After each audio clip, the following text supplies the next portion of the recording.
PM's academy में आपका स्वागत है। मैं हूं आपका ज्योग्राफी एक्सपर्ट और आज हम यूपीएससी और स्टेट पीएससी परीक्षाओं के लिहाज से एक बहुत ही महत्वपूर्ण विषय को समझने वाले हैं, अल नीनो और ला नीना। हम इसे एक कहानी की तरह कॉन्सेप्ट्स और कुछ मजेदार एग्जाम ट्रिक्स के साथ स्टेप बाय स्टेप डिकोड करेंगे। तो चलिए शुरू करते हैं। तो चलिए इस टॉपिक को, जो अक्सर थोड़ा मुश्किल लगता है, एक कहानी से शुरू करते हैं। जरा कल्पना कीजिए कि हमारी जो पृथ्वी है वो एक बहुत बड़ा स्टेज है, एक विशाल रंगमंच। और इस बड़े से स्टेज पर दो मेन एक्टर्स हैं। एक है ओशन यानी कि हमारा समुद्र और दूसरा है एटमॉस्फेयर यानी वायुमंडल। और ये दोनों साथ मिलकर मौसम का एक नाटक खेलते हैं जो रोज हमारी जिंदगी पर असर डालता है। अब इस नाटक में ना कभी कभी दो ऐसे किरदार एंट्री लेते हैं जो पूरी कहानी को ही बदल कर रख देते हैं, और इन्हीं किरदारों का नाम है अल नीनो और ला नीना। तो चलिए अब इनके बारे में थोड़ा और गहराई से जानते हैं। आज के हमारे इस सफर का रोड मैप कुछ ऐसा रहेगा। हम कहानी से शुरू करेंगे, फिर ईएनएसओ के कॉन्सेप्ट को समझेंगे, उसके बाद अल नीनो और ला नीना की पूरी कार्यप्रणाली, भारत के मॉनसून पर इसका क्या असर होता है, और हाँ, सबसे आखिर में परीक्षा के लिए कुछ बहुत जरूरी ट्रिक्स देखेंगे। तो नाटक को समझने से पहले चलिए कहानी के जो बेसिक कॉन्सेप्ट्स हैं उनको समझ लेते हैं। आखिर इस पूरे फिनोमेनन को, इस पूरी घटना को एक नाम दिया गया है, वो क्या है? देखिए, वैज्ञानिक भाषा में इसे कहते हैं एनसो, यानी कि एल नीनो सदर्न ऑसिलेशन। यह असल में प्रशांत महासागर या पैसिफिक ओशन में होने वाला एक क्लाइमेट इवेंट है, जहां समंदर की सतह का जो तापमान है वो बदलता रहता है। अब देखिए, एनसो को अगर समझना है ना, तो बस ये दो गोल्डन रूल्स याद रखिएगा। पहला, हवा हमेशा हाई प्रेशर से लो प्रेशर की तरफ चलती है, हमेशा।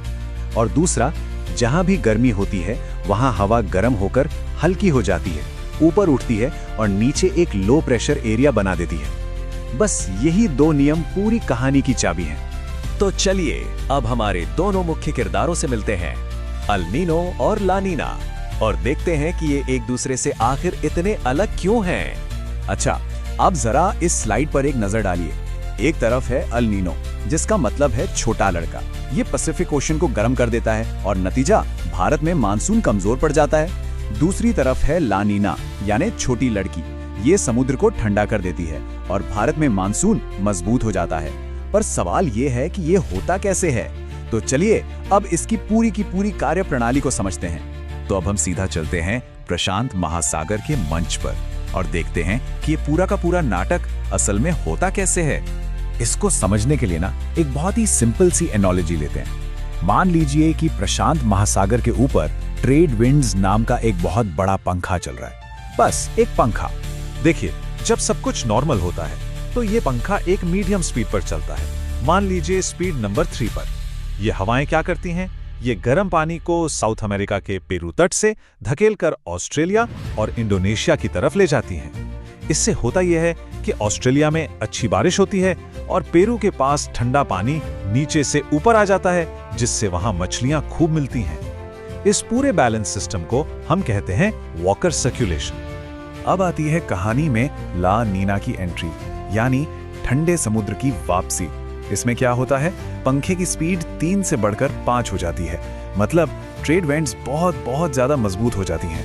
ये ऑस्ट्रेलिया की तरफ और भी ज्यादा गर्म पानी धकेलती हैं, जिससे वहां भयानक बाढ़ तक आ जाती है। लेकिन ये भारत के लिए अच्छी खबर है, क्योंकि इससे हमारा मॉनसून मजबूत हो जाता है। तो एग्जाम पॉइंट क्या है? ला नीना इक्वल स्ट्रॉन्ग मॉनसून। और अब आता है नाटक का दूसरा किरदार, एल नीनो, मतलब गर्म समुद्र की कहानी। इसमें पंखे की स्पीड घटकर 1 हो जाती है, या कभी कभी तो पंखा उल्टा ही चलने लगता है। ट्रेड विंड्स बहुत कमजोर हो जाती है, तो अब गर्म पानी ऑस्ट्रेलिया तक पहुंचने के बजाय पेरू के तट के पास ही जमा होने लगता है। इससे पेरू में तो बारिश और बाढ़ आती है, लेकिन ऑस्ट्रेलिया इंडोनेशिया में सूखा पड़ जाता है, और यही भारत के लिए बुरी खबर है। तो एग्जाम पॉइंट क्या हुआ? El Nino equals weak monsoon.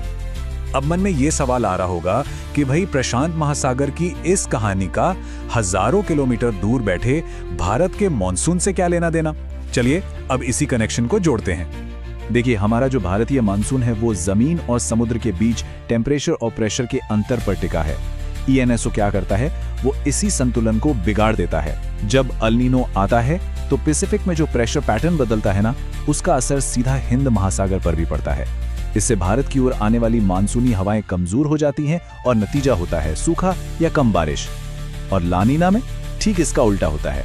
चलिए अब सबसे जरूरी हिस्से पर आते हैं।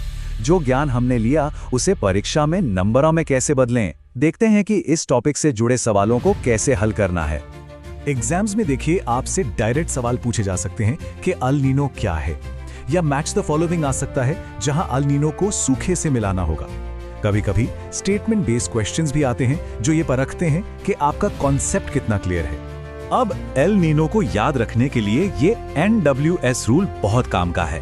N से नीनियो और N से ही नो रेन यानी कमजोर मॉनसून, W से वार्म ओशन यानी पेरू के पास गर्म पानी, और S से सदर्न ऑसिलेशन इंडेक्स का नेगेटिव होना।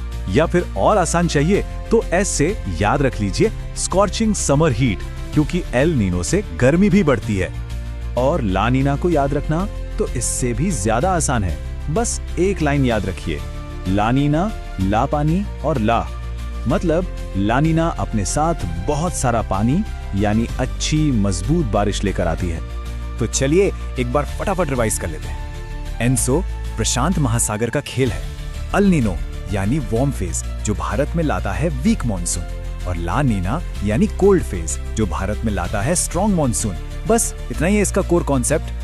तो इस पूरी कहानी का सार बस इतना ही है कि जब प्रशांत महासागर गर्म होता है तो भारत प्यासा रह जाता है, और जब वो ठंडा होता है तो भारत में बारिश की बहार आ जाती है। यही है अल नीनो और ला नीना का पूरा खेल, या कहूं जादू। जाते जाते एक सवाल मैं आपके लिए छोड़कर जा रहा हूं जिस पर जरूर सोचिएगा। क्लाइमेट चेंज की वजह से अल नीनो और ला नीना की घटनाएं अब और ज्यादा शक्तिशाली हो रही हैं, तो आने वाले समय में इसका हमारी कृषि और पूरी अर्थव्यवस्था पर क्या असर पड़ेगा, सोचिएगा जरूर।